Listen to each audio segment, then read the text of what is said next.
Shabbat Shalom, queridos amigos. Ahora nos toca estudiar la parashá Haye Sara. Ya vimos el atributo de la semana, lo van a encontrar en el video en nuestra página de YouTube, pero ahora vamos a trabajar esta parashá, que abre con las siguientes palabras. Y la vida de Sara fue 100 años, 20 años y 7 años. Estos fueron las dos vidas de Sara.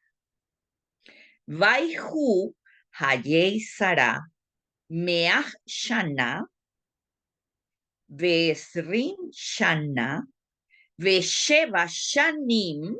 Es para que distingan cuando Shana es singular y cuando es plural.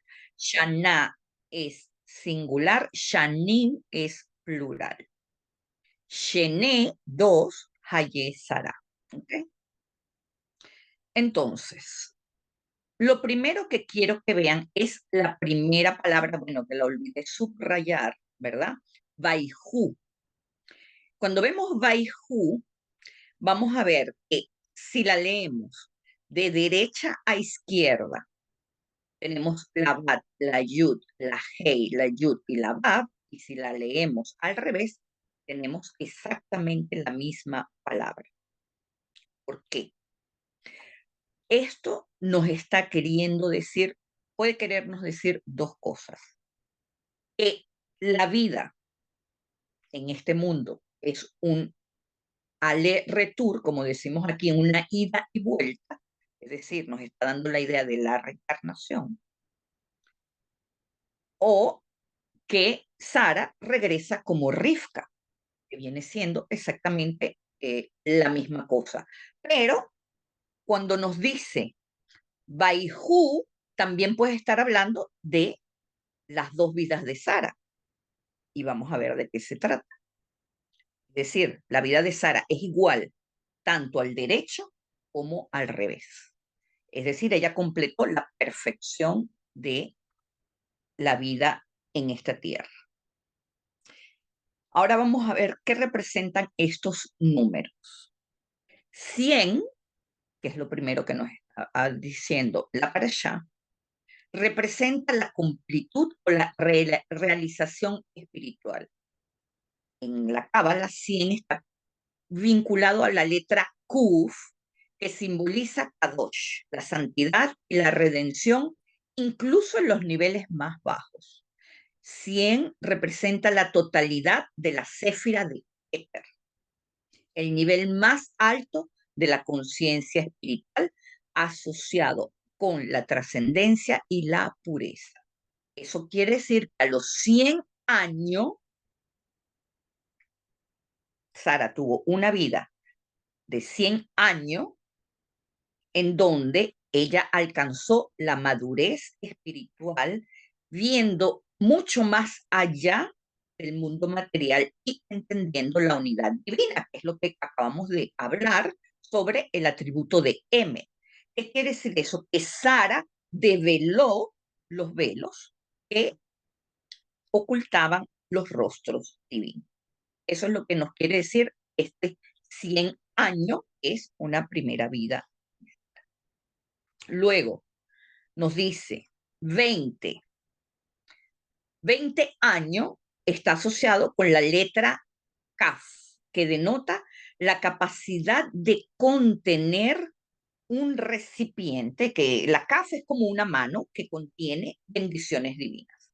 A los 20 años, Sara ya había logrado un equilibrio entre su misión espiritual y su vida terrenal, representando la belleza y la vitalidad del alma asociándose a Tiferet. ¿Por qué? Porque Éter, cuando baja por la línea central, ¿verdad?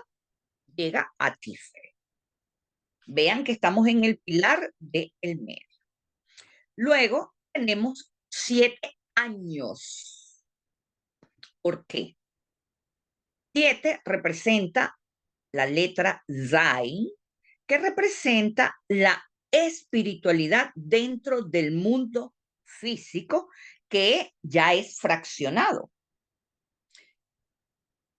Por eso, la Zain se conecta con la céfira de Malhut, que es el reino físico y la manifestación de lo espiritual en el mundo. Recordemos que la creación se detuvo hasta llegar al séptimo día, lo cual era el estado más puro de lo creado, siendo declarado Kadosh. Vean Génesis 2:3, cuando nos dice, y bendijo Dios al séptimo día y lo santificó, habiendo cesado en él, se sentó en toda la obra de la creación que Dios había hecho, y ahí tenemos Baraj Elohim la Azot. Vean qué importante lo que Sara dejó en el mundo. Vean cómo se relaciona con lo que estábamos hablando de los atributos. Entonces, los 7 años simbolizan la inocencia y la pureza del alma. Hasta los 7 años, un niño es como una esponja, es como una persona que está siendo hipnotizada y su espíritu es virgen de por sí, sin malicia. Hasta los 7 años una persona está siendo moldeada. Entonces, la Torá nos dice que Sara, incluso en su madurez, mantuvo su pureza infantil, fue moldeada por el Creador y por eso mantuvo una conexión pura con su esencia divina. Y el hasidismo enfatiza que Sara vivió cada etapa de su vida con total plenitud y propósito. Ahora, si nos da todas estas etapas, ¿por qué nos dice las dos vidas de Sara? Hay como una contradicción. Lo que nos dice la Cábala es que aquí lo que nos está hablando la Torá no tiene nada que ver con lo otro que hablamos al principio, o es todo incluido. ¿Por qué? Porque las dos vidas de Sara se trata que la vida terrenal de un ser humano puede entenderse en diferentes dimensiones. En el caso de Sara, su vida puede dividirse en dos. La vida externa, que es la dimensión terrenal, y la vida interna, que es la dimensión espiritual. La vida externa es la vida visible, donde Sara se enfrenta a grandes desafíos en el mundo material.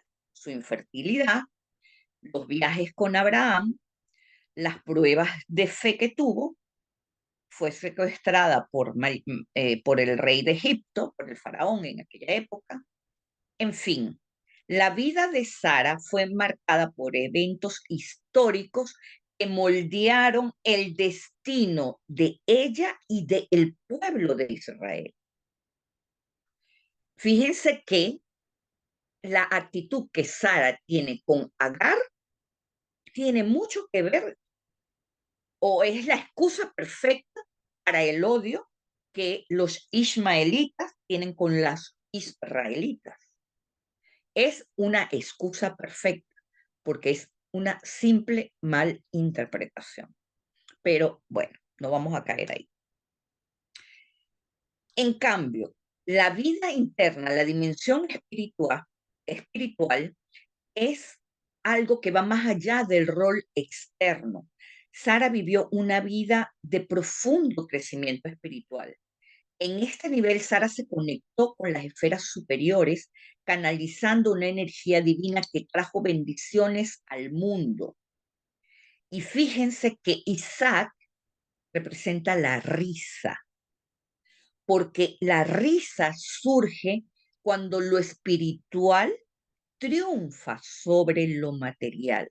Ahí es cuando vivimos la verdadera, en francés se dice la joie, pero es la verdadera alegría, la verdadera,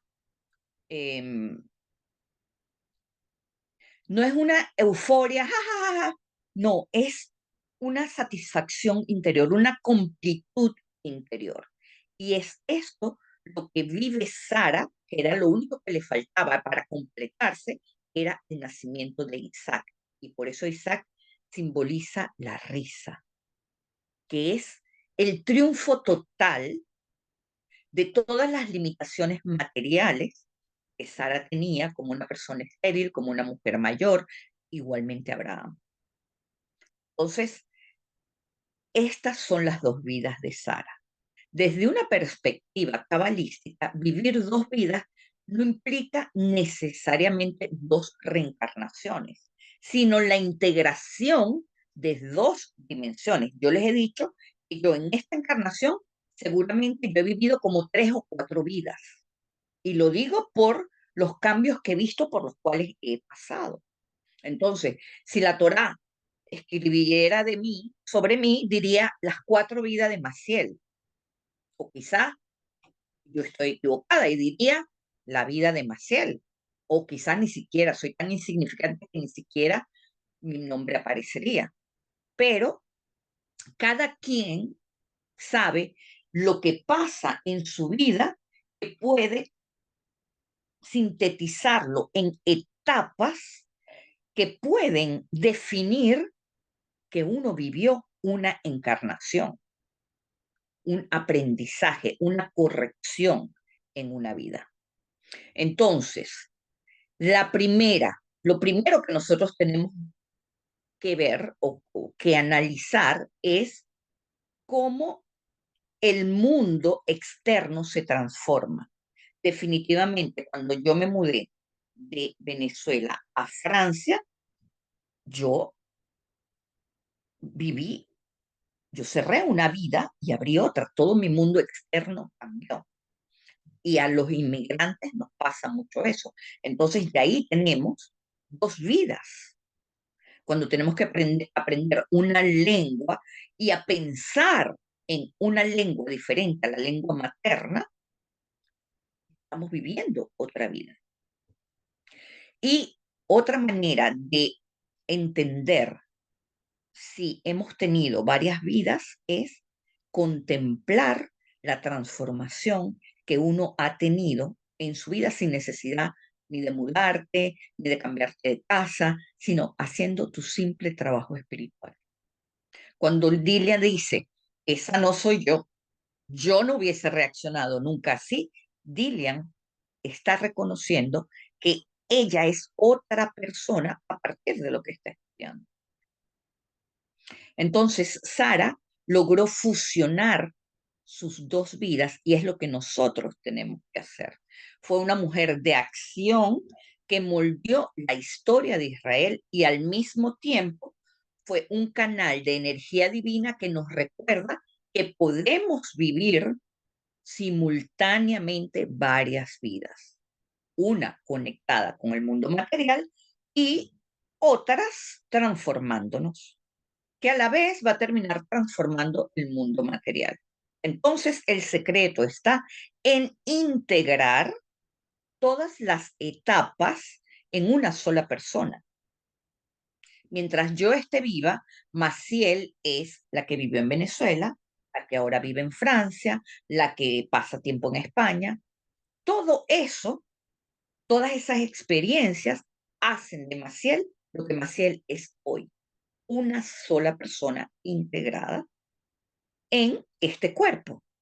Y cada uno debe hacer lo mismo en su vida, integrar lo espiritual en lo material y no lo contrario, porque la mayoría de la gente tiende a querer despegarse de lo material para vivir solo en lo espiritual.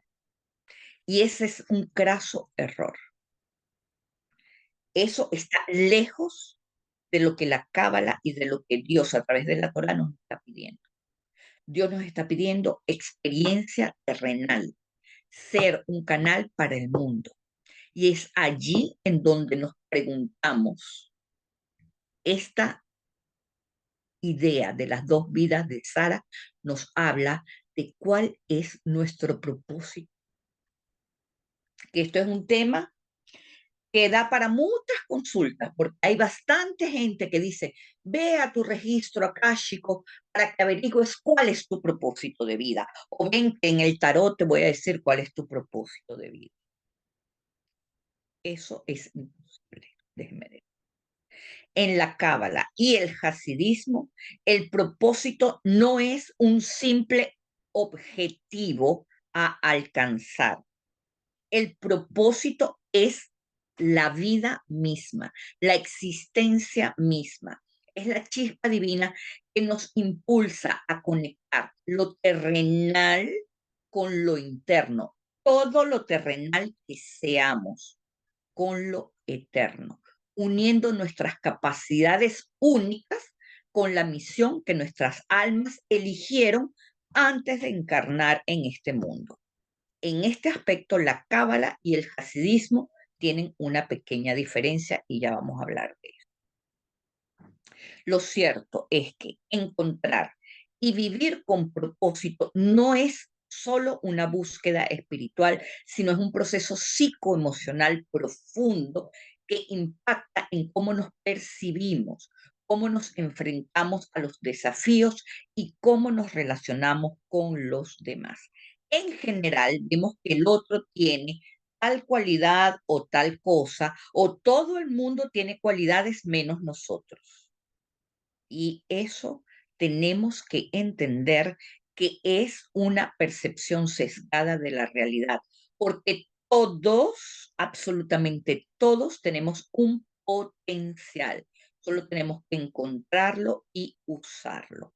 La Cábala enseña que cada persona tiene una nitzot, y esto es una chispa divina. Eso es lo que se traduce como Nitzot, chispa divina.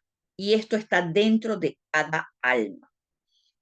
Esta es una luz que emana de el Ein Sof y no es solo un fragmento de la divinidad, sino ella viene con un depósito adentro, con una especie de programa, con una especie de chip que es único para cada persona, que trae una semilla y que tiene todo lo que necesitas para cumplir tu misión en este mundo.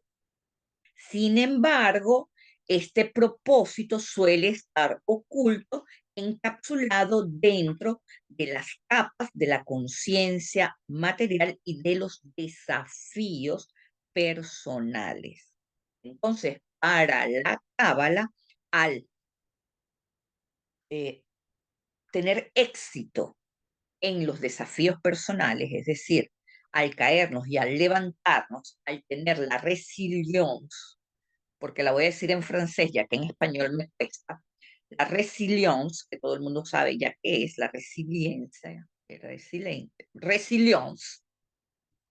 Cuando tenemos esa resilience, nosotros estamos eh, levantándonos de esos desafíos personales y estamos liberando las cápsulas de nuestras Nitzot, donde está ese chip que viene a descifrar nuestra misión individual en el mundo. Es una pieza única que solo nosotros podemos completar. Así que cuando vemos en un TikTok que aquella está haciendo un live con un contenido maravilloso, yo digo, pero esta está haciendo plata por aquí, yo puedo también hacer contenido, empiezo a inventar cosas para imitar al otro. Yo estoy olvidándome de mi propio propósito y le estoy robando el propósito al otro. Quiero apropiarme de la nixot del otro, mis amigos, cosa que es imposible de hacer. Por eso no tiene éxito la mayoría de la gente. Entonces, nosotros tenemos que encontrar el nuestro, porque esa chispa no puede ni robarse ni imitarse. Es única para cada uno. Ahora, dentro de las Nitzot hay un misterio, porque ella es como un diamante en bruto, está enterrado en el interior del alma. Brilla mucho, porque esto, cuando uno ama hacer algo, ese diamante está brillando, solo que tienes que empezar a pulirlo para poder revelar su luz. Tienes que hacer un trabajo espiritual, ¿verdad? Para facetar ese diamante, porque es una roca, e incluso a veces es un carbón que tienes que empezar a pulir para poder encontrar esa, esa, esa misión o ese propósito de tu vida. Entonces, las Nixot tienen tres características. Es único, es decir, cada persona tiene una misión exclusiva que nadie más puede cumplir, esto es según la Cábala. La Nixot está conectado con el todo, que quiere decir que cuando le encuentras, el todo te apoya y entonces empiezas a elevar el mundo a través de tu chispa.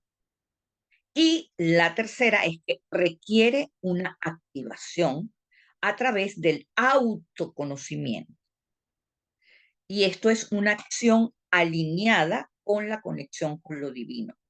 Por eso hay gente que desde pequeño trae un trabajo de vidas pasadas hecho y su Nitzot, su propósito, lo descubre desde pequeño. Pero hay gente que no, como me pasó a mí. Mi propósito, que es estar aquí, que es lo que amo, dándole clases a ustedes, lo descubrí ya, bueno, vieja no, porque soy joven, pero lo descubrí un poquito tarde, ¿verdad? Tarde no, lo descubrí en el momento perfecto. Pero lo que les quiero decir es que no fue algo con lo que yo soñé cuando estaba pequeña, no fue algo que me vino espontáneamente, fue algo que fui descubriendo en el camino. Y entonces, el Nitzot puede reflejar quiénes somos realmente. Y ahí es donde yo me tengo que preguntar, ¿qué me hace único? ¿Qué talento tengo que fluye de manera natural?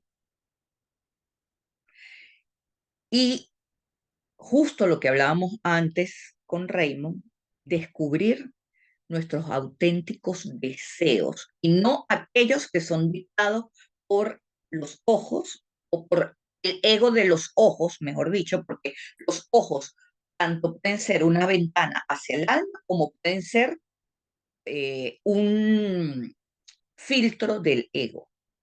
Entonces, yo tengo que aprender a reconocer lo que siento profundamente en mi interior, para hablar a nivel personal, lo que siento profundamente en mi interior para reconocer ese propósito. Por ejemplo, si yo tuviese el poder económico que tiene Elon Musk, yo no tendría ni un Ferrari, ni un Porsche, ni un Bentley. Yo tendría el carro lo mejor equipado posible por dentro, pero chiquito donde yo me pueda estacionar en cualquier parte, que no me moleste los grandes espacios. ¿Comprenden? O sea, cada quien tiene que tener su propio deseo de acuerdo a lo que le gusta, de acuerdo a su personalidad. Yo jamás tendría un yate, por ejemplo, ni que tuviera todos los millones del mundo, porque me gusta la playa, pero en la orilla. Para adentro lo respeto. Si me lleva a alguien, mejor que una islita, pero hasta ahí. Entonces, cada quien, ¿verdad? Tiene que definir sus deseos profundos sin pensar, ¿tengo la plata para esto o no la tengo? Si tuviera todos los millones, ¿cuáles serían mis verdaderos deseos? Esa es la pregunta que me tengo que hacer para poder ir encontrando mis verdaderos propósitos. Y otra cosa muy importante es que según la Cábala, una de las maneras de encontrar nuestro propósito es encontrar nuestro nombre hebreo. Pero esto ya pasa por un proceso de conversión, etcétera, etcétera, etcétera. no necesariamente uno tiene un nombre hebreo que es bajado a través de la Torá. Uno puede, si de acuerdo a la Cábala, uno puede tener la revelación de un nombre a través de un sueño, a través de un sentimiento profundo, una identificación profunda con uno de los personajes de las Parashot, pero no se debe usar un nombre oficial eh, tal y como se utiliza en el judaísmo hasta que no haces una migbe y haces un proceso de renacimiento. O sea, hay un proceso para cambiar un nombre que lleva de por medio una migbe. ¿Ok? Entonces, y esto transforma la vida de una persona cuando uno se cambia su nombre.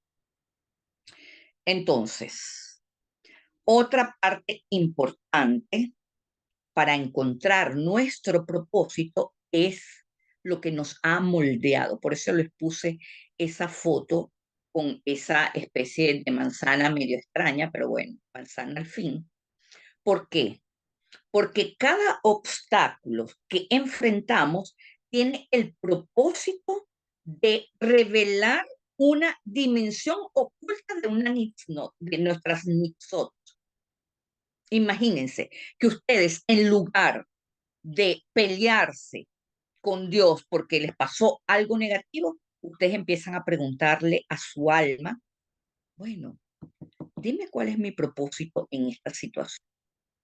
¿Cómo mi propósito se canaliza a través de esta situación? Y les voy a decir, no hay una pregunta que no tenga una respuesta. Es más, la respuesta es primera a la pregunta. Dios ya sabe lo que vas a preguntar, que te envía la respuesta primero. Entonces, siempre hagan esa pregunta. Bueno, ¿qué hay aquí para mí? ¿Qué me quiere decir el chip que tengo en mi alma que quiere salir y emerger de mí y que se está ocultando detrás de esta situación?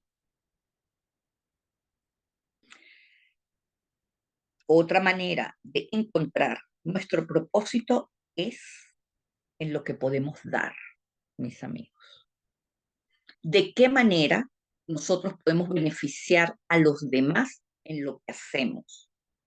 Siempre, siempre, siempre nuestro propósito de la vida tiene que beneficiar a los otros, porque estamos aquí para eso.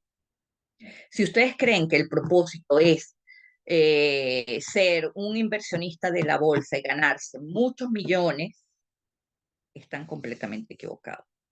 Ser un inversionista de la bolsa y ganarse muchos millones para ponerlo al servicio de los demás, esos millones, sí, eso sí puede ser un propósito, pero no para cuando es para el propósito siempre tiene que ver con las relaciones. Entonces tenemos que pensar, ¿qué me gusta hacer que puede dejar una huella en este mundo? ¿Cómo yo puedo contribuir a que este mundo sea mejor a través de algo que me guste hacer? Porque nuestro propósito es algo que amamos hacer. Y psicoemocionalmente, cuando nosotros ignoramos a nuestra chispa interior, sentimos vacío. Sentimos estrés, desconexión o ansiedad. Así que cada persona tiene que reconocer su propósito único y ahí les puse un gráfico que va a quedar en el PDF que los puede ayudar escribiendo y respondiendo todo eso que está en ese círculo para ustedes poder encontrar qué les gusta hacer. Hay gente que realmente aún no sabe para qué sirve, para qué es bueno, qué le gusta hacer, en qué puede. No necesariamente tienes que vivir de tu propósito, porque a veces tu medio de vida es una corrección, pero una parte de tu tiempo debes dedicárselo a tu propósito, porque esa es la razón por la cual Dios te puso en este mundo, porque eres la única persona en el mundo capaz de hacer que Dios fluya a través de ti por ese propósito. No hay nadie más. Dios te creó a ti exclusivamente para que seas su canal en ese objetivo que está, en esa singularidad de tu vida, sea la que sea. Entonces, ese gráfico les va a quedar en el PDF para que los ayude.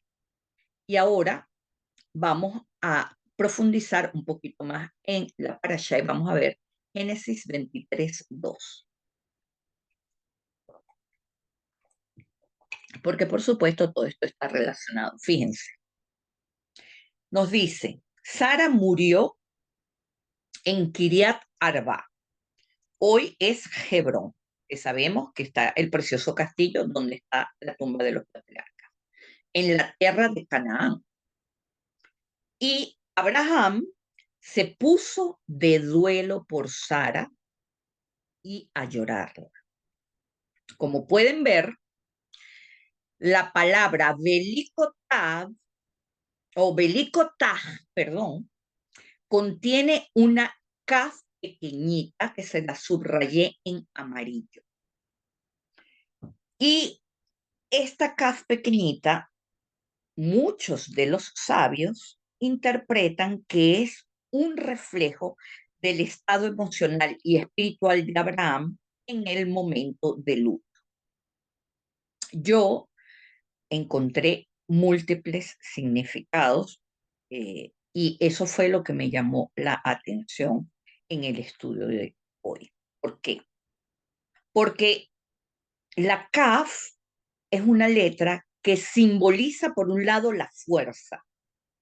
Si ven el tarot de Marsella, que es los 22 arcanos, son equivalentes. Eso es toda una historia que yo ya la he contado muchas veces, pero que no es el tarot adivinatorio, sino que los 22 arcanos del tarot de Marsella están relacionados con las 22 letras hebreas. Y en un tiempo de la historia fueron usados para comunicarse, para hacer claves, ¿verdad? Cuando estaba prohibido estudiar Torah, para intercambiarse mensajes.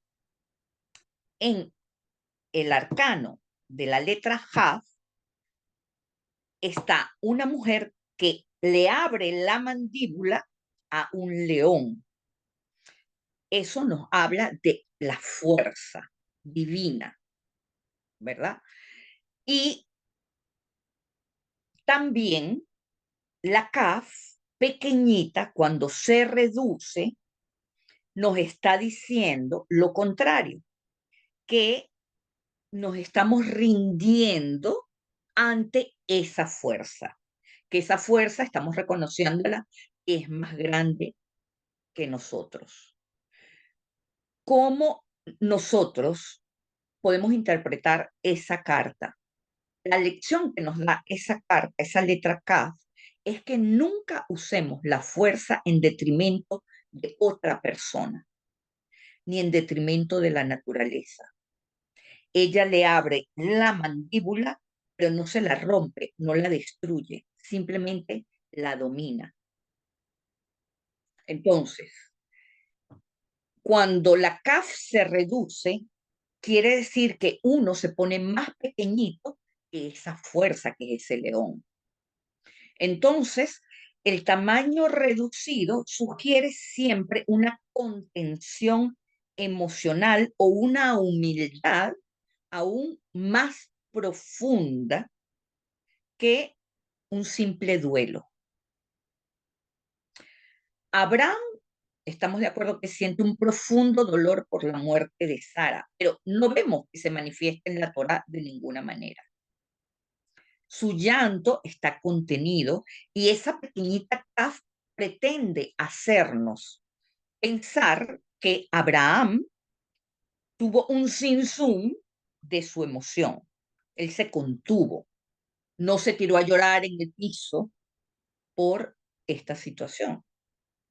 A veces nos podemos preguntar si Abraham se sintió responsable de la muerte de Sara porque Sara muere a causa de la decisión de Abraham de sacrificar a Isaac. ¿verdad? Pero no, fíjense que la Kaf pequeñita sugiere que Abraham no permitió que su dolor lo dominara por completo, que se instalara la culpa, porque él simplemente estaba cumpliendo un mandato divino. Él aceptó el mandato divino y aceptó la consecuencia de esa acción, que fue que Sara murió. Es decir, es como cuando uno dice, bueno, este fue el medio, pero ese era su momento. Ya sea por una cosa o por otra, ya ella no iba a pasar de 127 años. Entonces, Abraham se dio cuenta que el propósito era más grande que él mismo. Entonces, él se contuvo en su dolor. Ahora, esto nos enseña que incluso en los momentos de mayor sufrimiento, porque yo pienso que no hay sufrimiento más grande que la pérdida de un ser querido, nosotros tenemos que tener moderación y fuerza espiritual y no mandar todo al diablo porque estamos sumidos en el dolor. Nuestro mundo puede, puede hacerse pequeñito cuando nos debilitamos. Estoy de acuerdo. Por eso necesitamos el luto. En el luto sentimos que perdemos toda la fuerza para seguir la vida, el tránsito en la vida, sin esa persona a nuestro lado. Eso es cierto. Pero la verdad es que no es así. El dolor, aunque es muy fuerte y profundo, pasará, mis amigos, y la vida continuará. Y el propósito continuará. Así que el duelo también tiene un propósito. Y es que nosotros hagamos esa trascendencia de aceptación de la emoción de la pérdida con la continuidad de la vida. Y además, el duelo pretende enseñarnos el dolor que debe sentir la conciencia unificada cuando nosotros la fragmentamos. Así, de la misma manera en como uno tiene que sentir un dolor muy profundo por la pérdida de un ser querido, asimismo Dios tiene que sentir un dolor muy profundo cuando nos vemos separados de Él. Ese es todo el propósito que tiene la muerte, para que nosotros luchemos por erradicarla. Cuando nosotros luchamos por erradicar los finales, nosotros estamos transformando el mundo de Malhut en un espejo de Keter, en la eternidad. Ahora, según el Midrash, Sara es un modelo de rectitud y espiritualidad. Su muerte simboliza una pérdida, no solo personal para Abraham, sino para el mundo entero. Y entonces la Kaf pequeñita se refleja para enseñarnos la magnitud de esa pérdida para el mundo.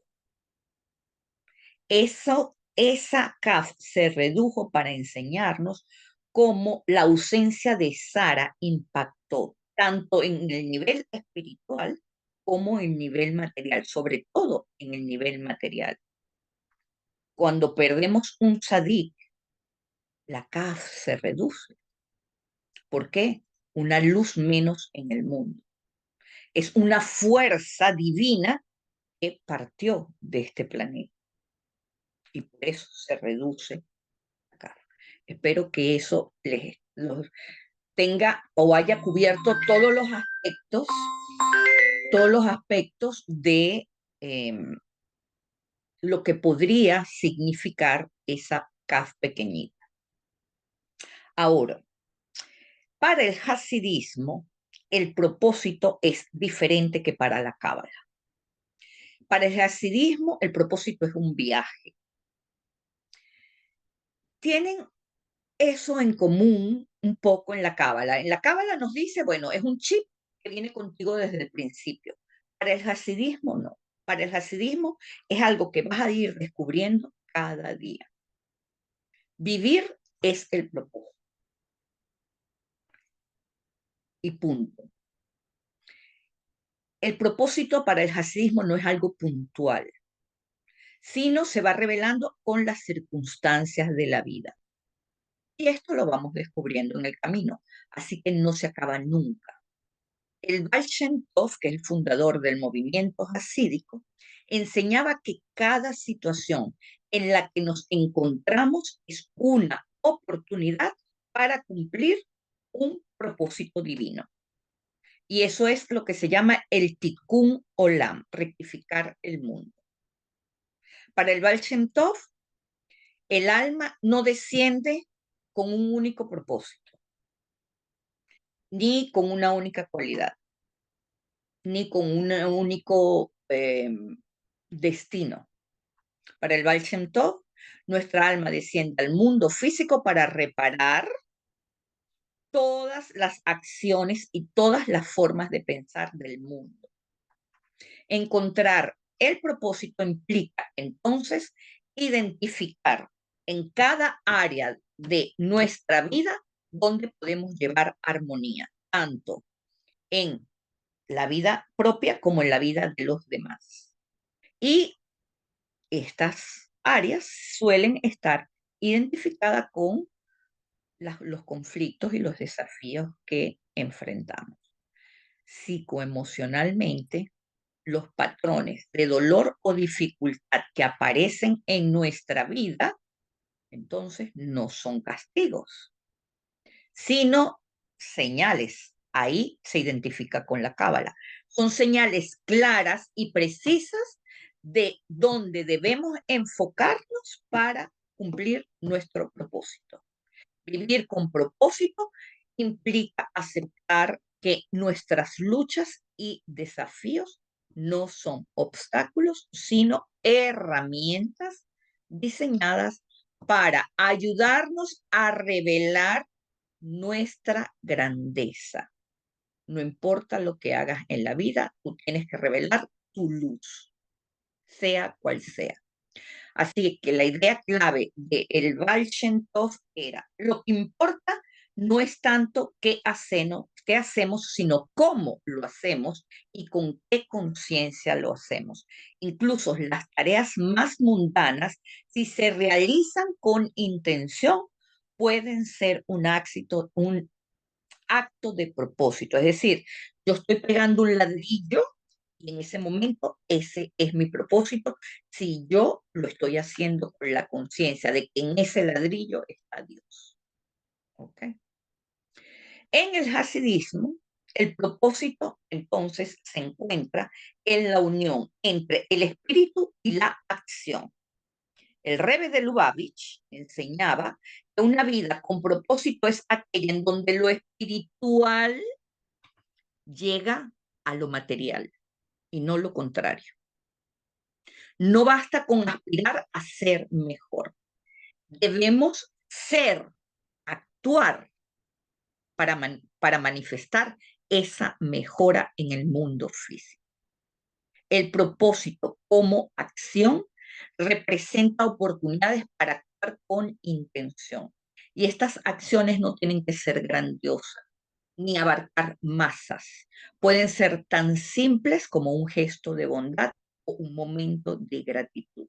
Ya eso es cumplir un propósito. Sin embargo, psicoemocionalmente debemos definir lo que amamos hacer, mis amigos, pues esto está relacionado con la manera en cómo nosotros vivimos nuestra vida. Hacer lo que amamos nos da un sentido de logro y un sentido de dirección de que algo estamos haciendo bien en la vida. Y esto reduce la ansiedad, aumenta nuestra autoestima, ya sea un deporte, ya sea lo que sea que amemos hacer, tenemos que dedicar una parte de nuestro día a eso para sentirnos completos para sentir que nuestra vida vale la pena ser vivida. En última instancia, el propósito es la experiencia de vivir en alineación con nuestra esencia divina. Y para eso tenemos que amar nuestra vida. Tenemos que reconocer que cada momento, cada acción y cada interacción que tenemos con el otro tiene el potencial de conectar lo terrenal con lo eterno. ¿Ok? Así que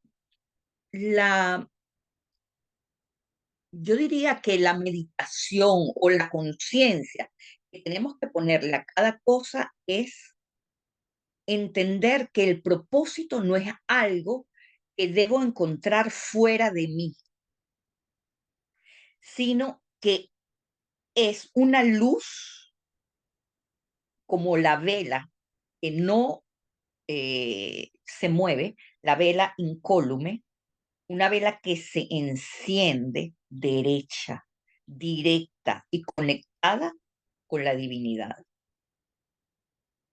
Así tengo que ver mi propósito de la vida. Si no lo he encontrado, simplemente ver en mi corazón, porque esa es la parte emocional, la que tenemos que canalizar, ver en mi corazón cómo hay una llama que no baila, una llama directa que va apuntando hacia mi coronilla. Esa es mi tífere conectada con mi Keter. Y allí yo voy a recibir mis respuestas. ¿Ok? Vamos a pasar ahora a la venta de Machpelah, porque la Torá gasta infinitas letras en este episodio. ¿Por qué y qué significa? Fíjense en Génesis 23:9. Dice, que me venda la cueva de Machpelah, que es suya, la cual está al borde de su tierra, y que me la venda por su justo precio, para que sea un lugar de sepultura en medio de ustedes. Esa es la negociación que Abraham está haciendo con los hutíes, con los hiitas. La Cábala explica que Machpelah significa doble, es decir, simboliza las dos dimensiones de la realidad, lo físico y lo espiritual, lo manifiesto y lo oculto. La cueva de Machpelah, entonces, literalmente es un portal entre dos mundos. Abraham, al insistir en comprarla y no recibirla como un regalo, eleva la santidad del acto, lo que es adquirido con esfuerzo humano, para convertirse en algo eterno. Les recuerdo que el precio era 400 ciclos de plata, que hoy en día es como decir 400 billones de dólares, mis amigos. Era un precio exorbitante, era un abuso de precio. Y por eso hay esta negociación. Entonces, para el hasidismo, la cueva simboliza el espacio interior, un lugar oculto en nuestra psique donde residen nuestros temores, nuestras sombras, pero también nuestros anhelos, nuestras fortalezas y nuestros potenciales no revelados. Depende de la cara por donde vean la moneda. La cueva de Machpelah, al ser un portal, representa la posibilidad de acceder a estas dimensiones más profundas de nuestra existencia. Y quiero que vean cómo esto se refleja en Génesis 23:16. Fíjense cómo dice. Abraham aceptó las condiciones de Efrón y le pagó el dinero que éste le había pedido a oídos de los hititas, 400 ciclos de plata al precio corriente. Quiero que vean la primera palabra que está subrayada en verde con una letra en amarillo. ahí tenemos la palabra Efrón, que tiene una Vav, y la Vav es como una llama, es como es una columna de rectitud, ¿verdad? Cuando dice, Abraham aceptó las condiciones de Efrón, y aquí aparece Efrón con la Vav, y le pagó el dinero que Efrón le había pedido, porque aunque la Torá no los redacta de esta manera, vemos claramente que aquí otra vez nos parece la palabra Efrón, pero esta vez sin la Vav, mis amigos. ¿Qué quiere decir esto? La Vav desaparece del nombre Efrón, reduciendo primero que nada su valor numérico. De 406 pasa a 400, porque la Vav vale 6. Entonces, cuando Efrón pierde la Vav, en su nombre, su integridad y su conexión espiritual queda entredicho. Su acto de exigir una suma exorbitante revela una desconexión con los valores éticos y una falta de verdad en sus acciones. Emet. Cuando uno abusa, por ejemplo, cuando un comerciante quiere vender algo y sabe que tiene un defecto y esa persona oculta ese defecto de el comprador, esa persona está siendo deshonesta, está quitando la VAV de su nombre, la rectitud de su nombre, está haciendo una transacción deshonesta. Y en ese momento pierde una nitzot, una letra, ¿ok? Entonces, esto nos enseña que cada acción tiene consecuencias espirituales y simbólicas.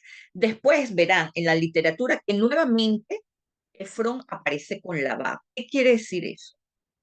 Que Efrón ni se dio por enterado, que él perdió la rectitud a través de esa venta que hizo de más.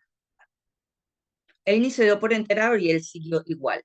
Pero eso quedó labrado para siempre en el texto de la Torá. Esa va perdida no desaparece nunca y quedará para la historia como que Efrón hizo una negociación eh, impropia. Y como consecuencia, hoy tenemos que la cueva de Macpela es un sitio de disputa. ¿Okay? Entonces, ¿qué hizo Efrón aquí? Primero le dijo, es 400 ciclos entre tú y yo, eso no es nada. O sea, ya él le estaba poniendo el precio, Abraham nunca habló del precio, a él le estaba poniendo el precio, ¿verdad? Y ya le estaba poniendo el abuso de Abraham, dijo, vale, te lo compro. ¿Qué quiere decir eso? Que Efrón actuó con hipocresía y con codicia. Y esto no solo afecta la reputación de Efrón, sino afectó su conexión con lo divino. La Torá enfatiza que la integridad y la sinceridad en los tratos, en las negociaciones, son esenciales para mantener la conexión con lo divino. Ahora, el número 406, que era Efrón con la Bab, tiene un significado elevado dentro del misticismo hebreo.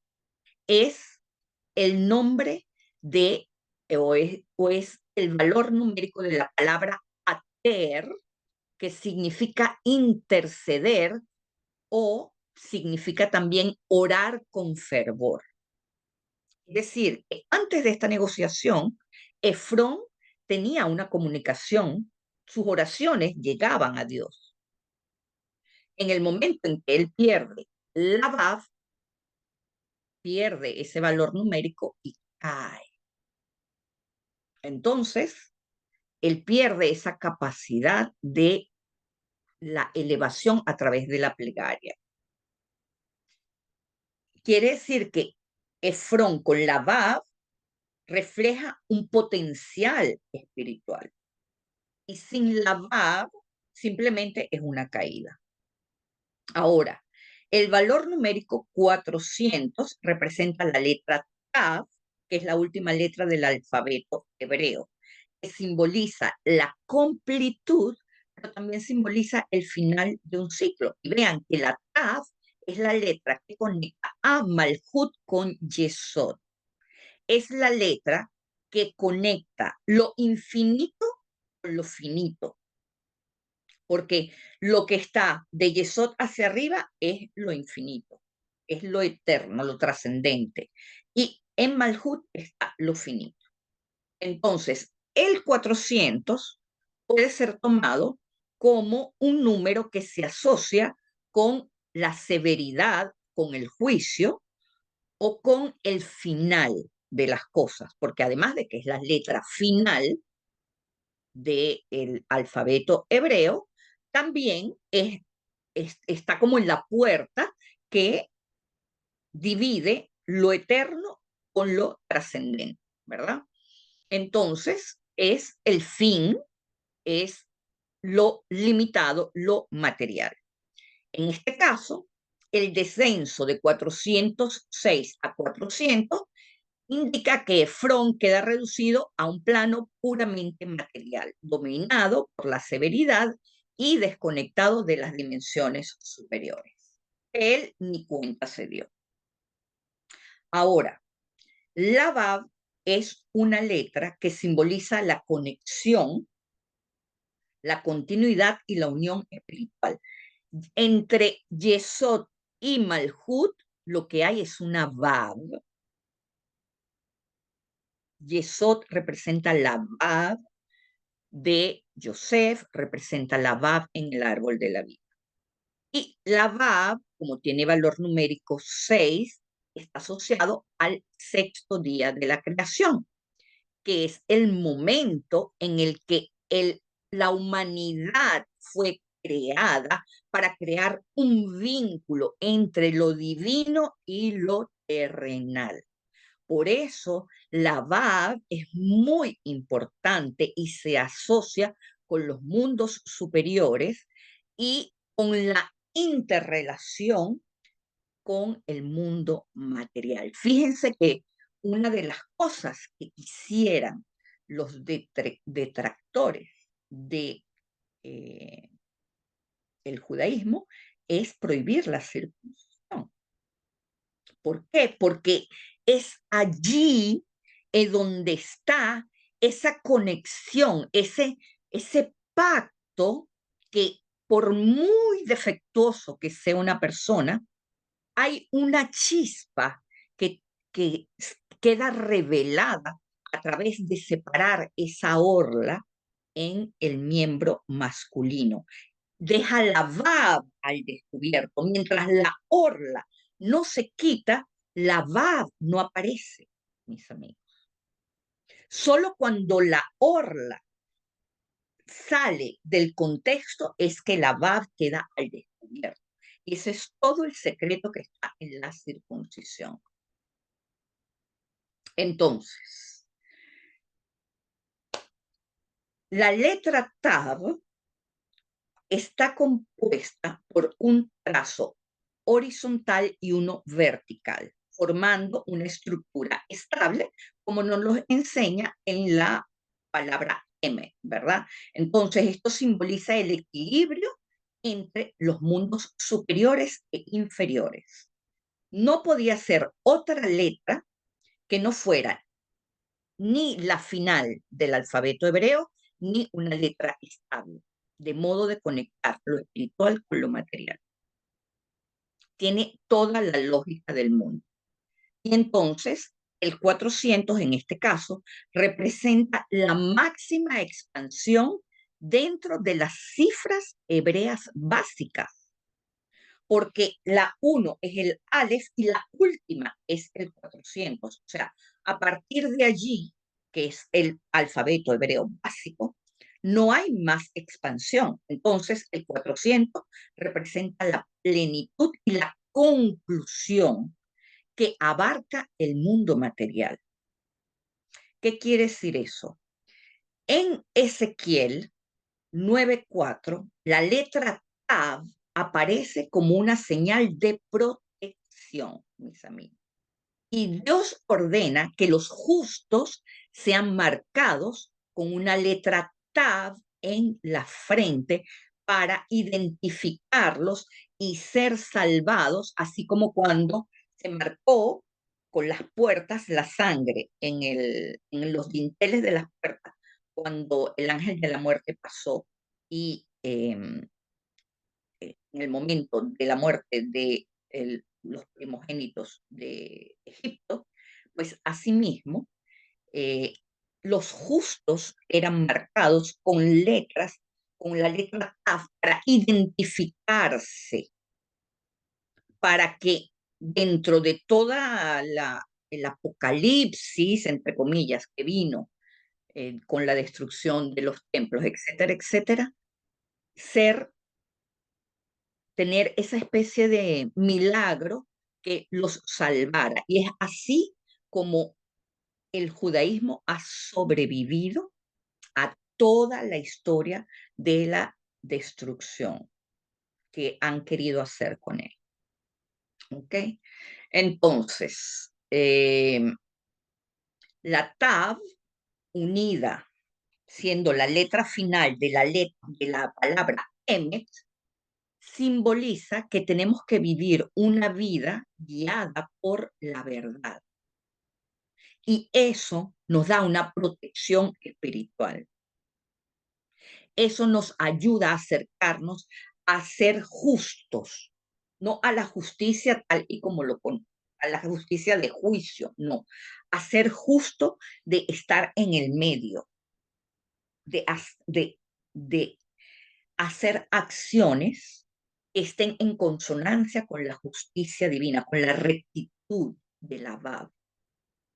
Entonces, desde un punto de vista cabalístico, los 400 ciclos de plata que pagó Abraham por la cueva de Macpelá representan un gran esfuerzo de la humanidad por transformar el mundo físico en un espacio para que la presencia divina tenga lugar. Abraham pudo haber recibido la cueva de Macpelá como un regalo, pero es que cualquiera, me la regala, qué chévere. Él dijo, no, no, no, él tenía visión profética.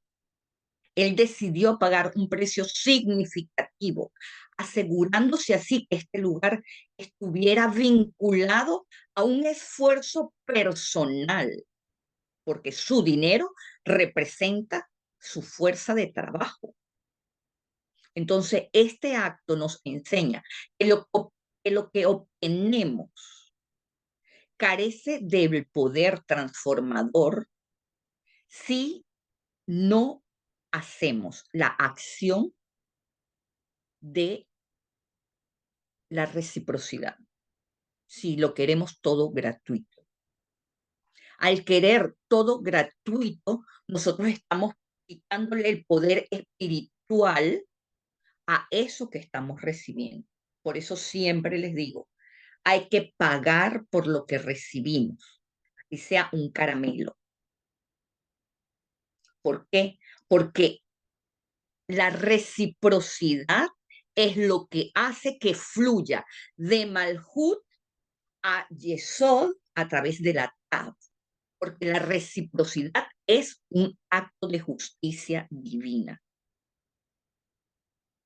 Es el acto de dar y recibir, es el acto de la ley de correspondencia, es la ley de causa y efecto. O sea, todas las leyes están resumidas en la reciprocidad, mis amigos.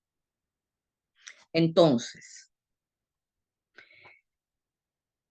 las cuevas de Majpelá también simboliza el principio cabalístico de hacer de lo terrenal un vehículo para lo divino. Abraham no separó lo material de lo espiritual. Él al comprar esa cueva, que es una acción aparentemente mundana, lo que hizo fue crear algo eterno para el mundo. Abrió un hueco, literalmente, por donde las almas entran y salen del mundo. Él lo reconoció, él sintió el olor del Edén. Él en cuanto vio esa cueva, él supo que allí había algo trascendental. Y de acuerdo a la Cábala, por ahí es por donde entran y salen las nitzot que vienen a este mundo. Es decir, cuando la persona fallece y ve ese famoso túnel que después lo lleva a una luz infinita, esa es la cueva de Más, ¿verdad? Y es la experiencia más reseñada dentro de las experiencias de vida después de la vida. De acuerdo a la Cábala, esa es Machpelah. Por ahí pasamos todos. ¿Ok?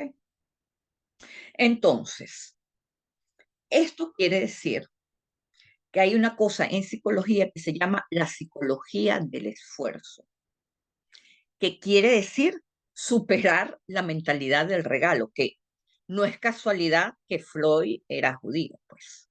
¿Qué quieren que ustedes yo les diga? Vamos a ver Génesis 23:11.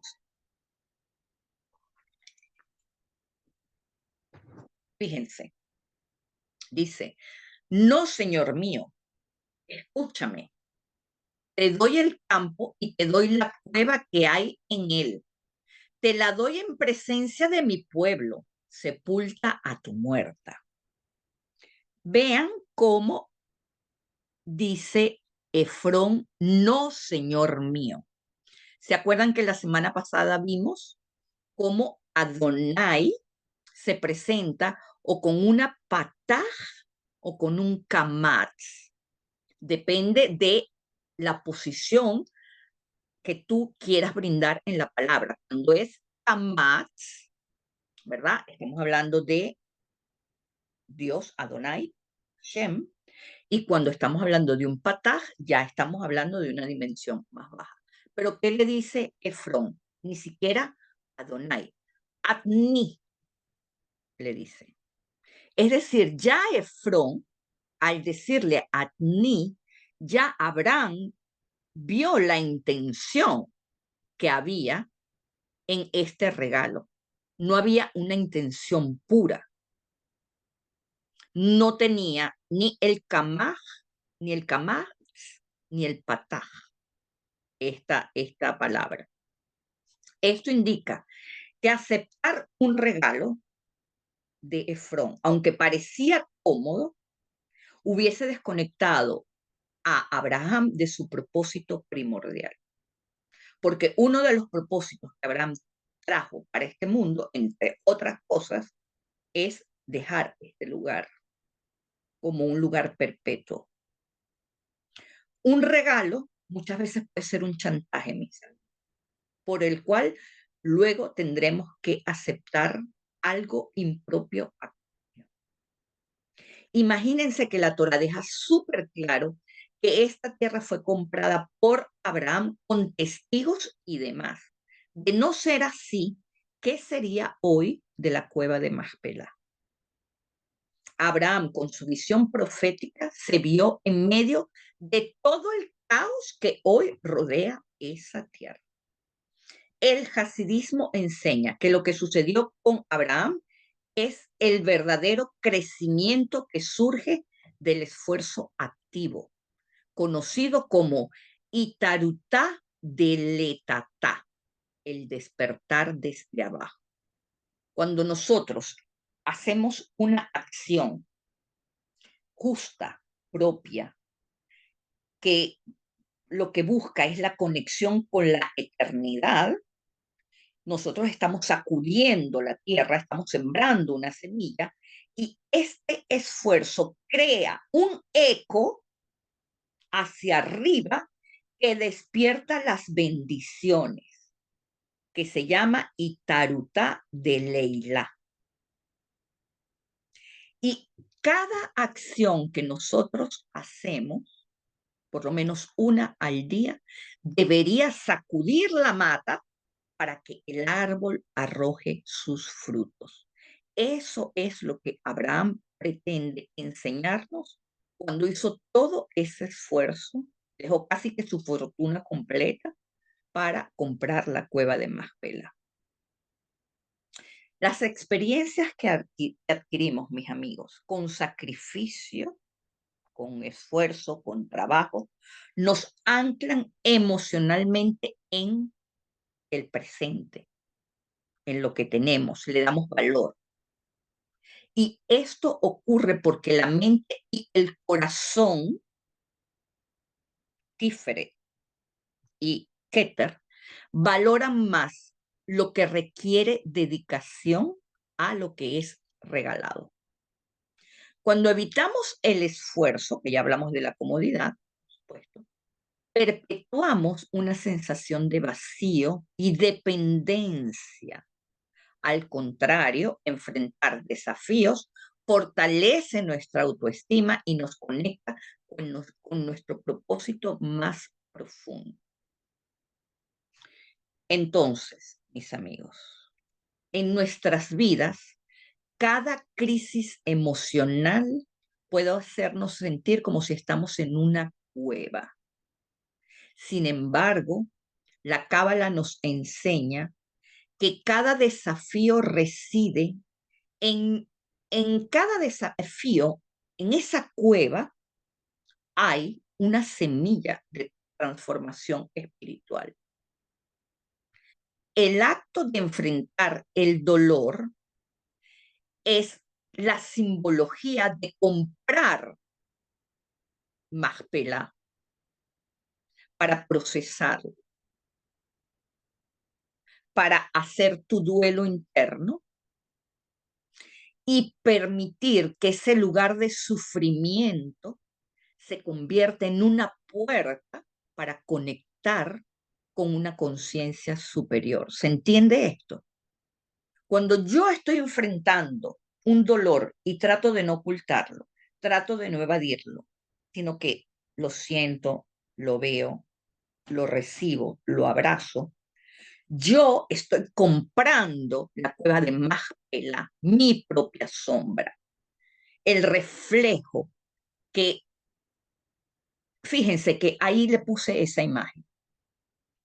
La sombra es solo una capa que está cubriendo lo que nosotros pensamos en nuestro dolor. Pero a partir, más allá de la sombra, lo que hay es pura luz. Si yo esa sombra la destapo, yo estoy comprando la cueva y voy a ir hacia ese túnel a ver la luz. Mientras yo no la compre, yo no tengo acceso a la luz. No puedo entrar, no me pertenece. Entonces, la lección de Macpela es claro. Lo que adquirimos con esfuerzo, intención y conciencia se convierte en algo eterno. En lo que nos esforzamos no se nos olvida, mis amigos. En lo que aprendimos por error no se nos olvida.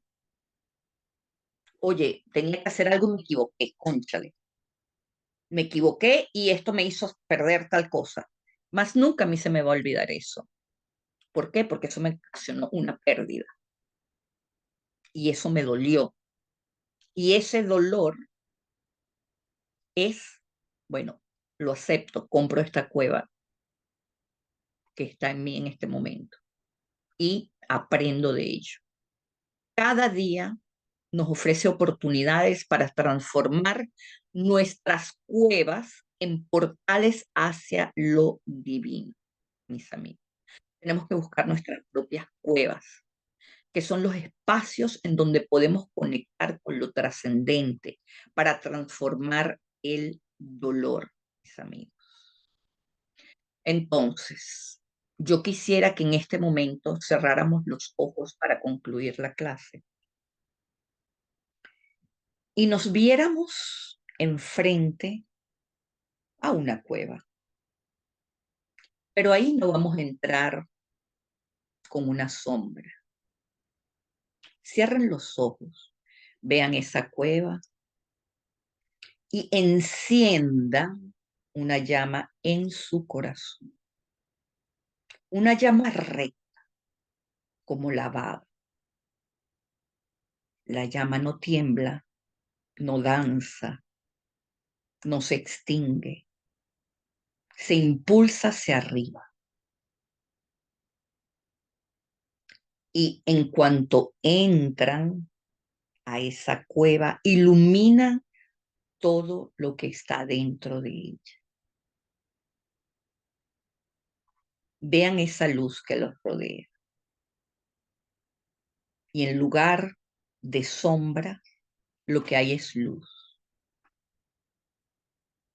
Esa luz los está rodeando, los está abrazando, los está recibiendo con misericordia, con amor. En esa luz hay santidad. En esa luz está la tab de justicia, está la bab de rectitud.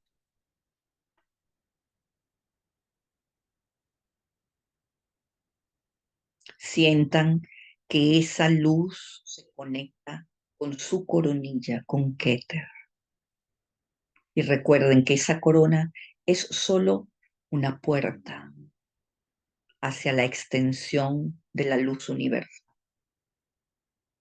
Sean ese tubo de luz, sean esa vela, esa llama encendida que se conecta con la eternidad, para que cada una de sus acciones pueda sembrar algo que germine más tarde, ya sea en una palabra, en un gesto, en sus hijos, en sus amigos, que cada paso les dé la oportunidad de sembrar, de poner, de colocar en este mundo una semilla que conecte la vida terrenal con ese mundo infinito.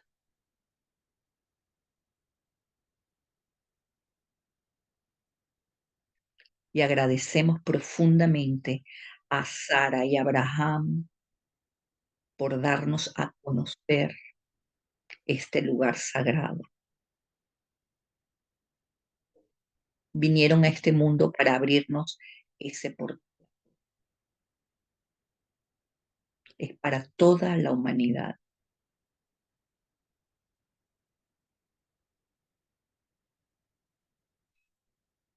Respiren, sientan ese abrazo amoroso. Inhalen y exhalen. Y ahora, poco a poco, sin dar la espalda, salgan de esa cueva, retrocedan, porque uno no le da la espalda a la santidad. Salgan de la cueva y mantengan esa llama encendida, discreta, pero encendida. Inhalen nuevamente 3 veces.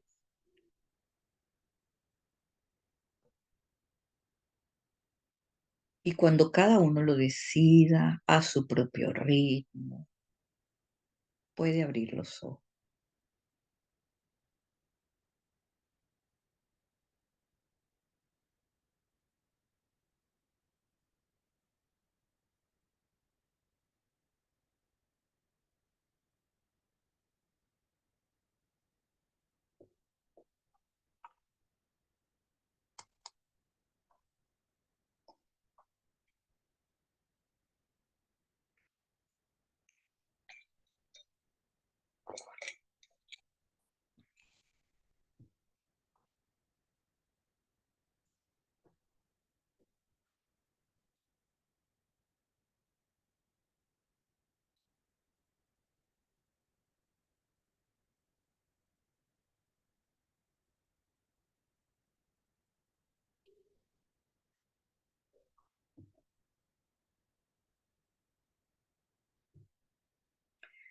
Bueno, vamos a las preguntas, mi Dani querida.